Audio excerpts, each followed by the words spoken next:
Moving along here, we got the game that may not happen. We got the Bills and the Titans here. Calvin, what do you got for the Bills and the Titans?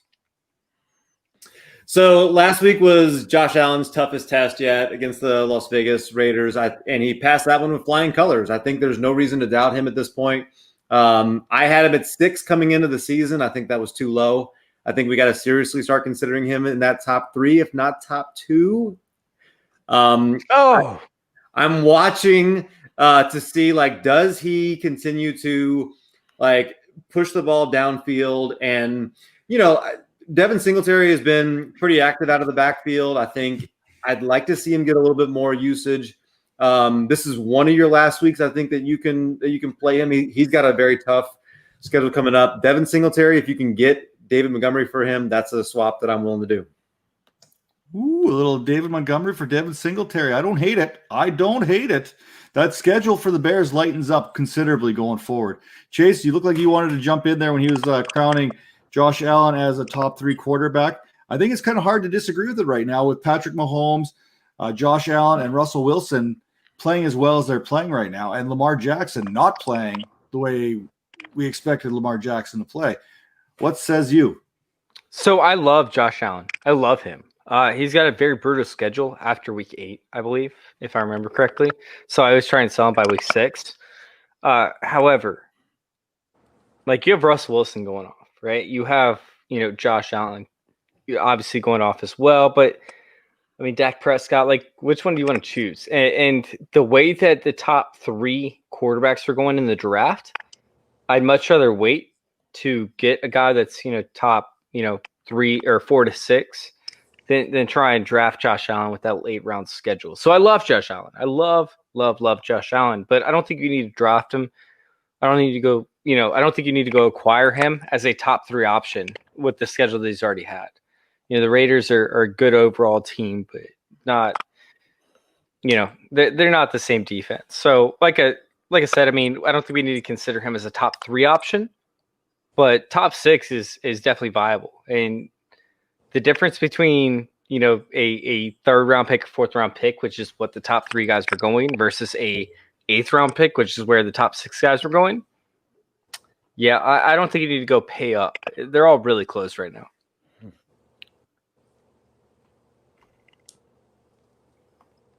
I'm on the mute this time. I muted myself. There you go. I'm getting bad on that. I'm trying to be polite and like have myself on mute so you don't hear like the weird noises in the background, like the dog cleaning himself.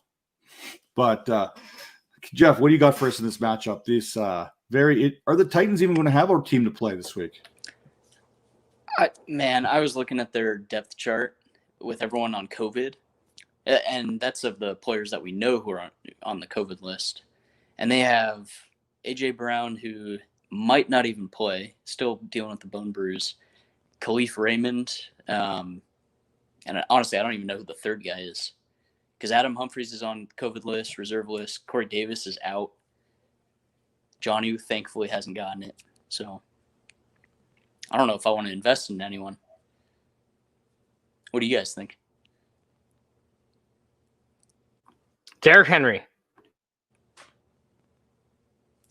Derrick Henry and Jonas Smith may be the only guys you can even consider throwing in there.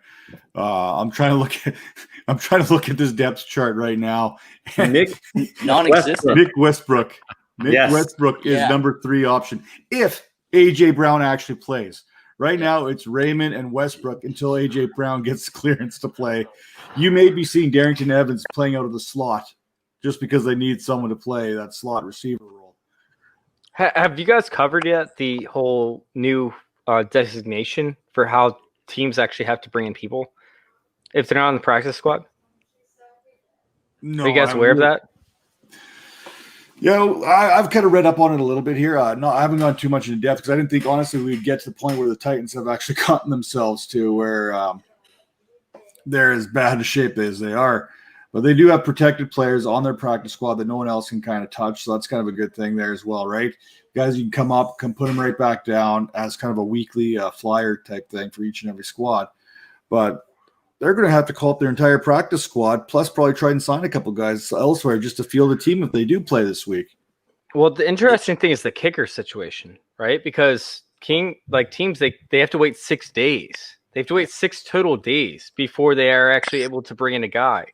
And so backup quarterbacks and backup kickers are getting signed like crazy right now. There's no other replacement for these guys, especially with the kickers, punters, etc., where they can actually bring in a guy. And we saw that as a result with Monday night matchup where, and that's the best case scenario. That's not even the scenario now, where they can't bring in a guy for 6 total days before he actually gets cleared. So, yeah, I think it's going to be a whole different case scenario this week, and McNichols might actually be a thing. Who knows? Michael Pruitt was thrown out there too. What do you got for us, Mike? All right, well, Buffalo, Tennessee. First of all, I want to tout something just because I don't do much that's very good on this fucking Twitter stream. But on November 24th, 2019, yours truly predicted Josh Allen to be the QB1 for the 2020 season. So I'm riding that motherfucker.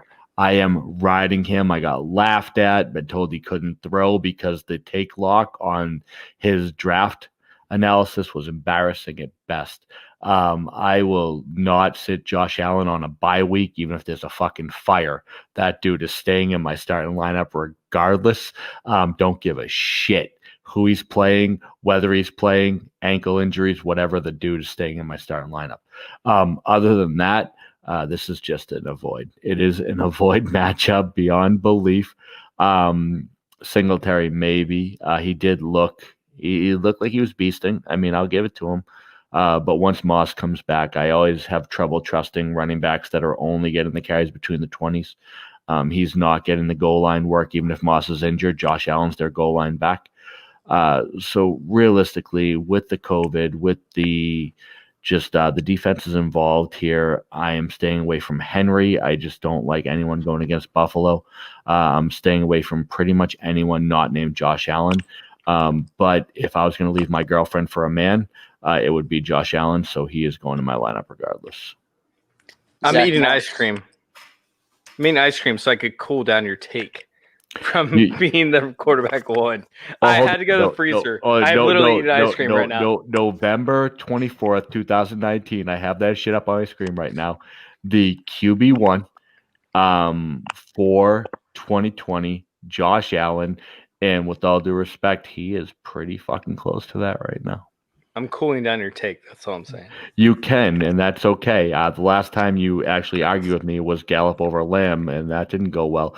This is going to happen again. Josh Allen, QB1. So I'm sitting here, and I'm like, okay, half the Titans are done. They're sick. I'm like, how long does it take before the Titans bring in Clipboard Jesus again? When does Clipboard Jesus get another shot? That's what I want to know with the Titans, because you know what's coming. You talk about, Chase just kind of talked about how all these backup quarterbacks, all these backup kickers, they're getting signed. Well, you've got Clipboard Jesus who knows some of your offense. Bring him back. Bring back Charlie. Everyone wants Charlie to come back. This is what I want to see. Clipboard Jesus back in Tennessee. I will literally blow all my fab on Clipboard Jesus if he shows up. Literally 100%. Is that Cole McDonald? Oh, it's Charlie Whitehurst now. Charlie Whitehurst, my man. He's the only guy. He can, Clipboard Jesus can walk on COVID. I'm telling you right now. He'll cure the whole team. He will literally cure the whole team in one wave.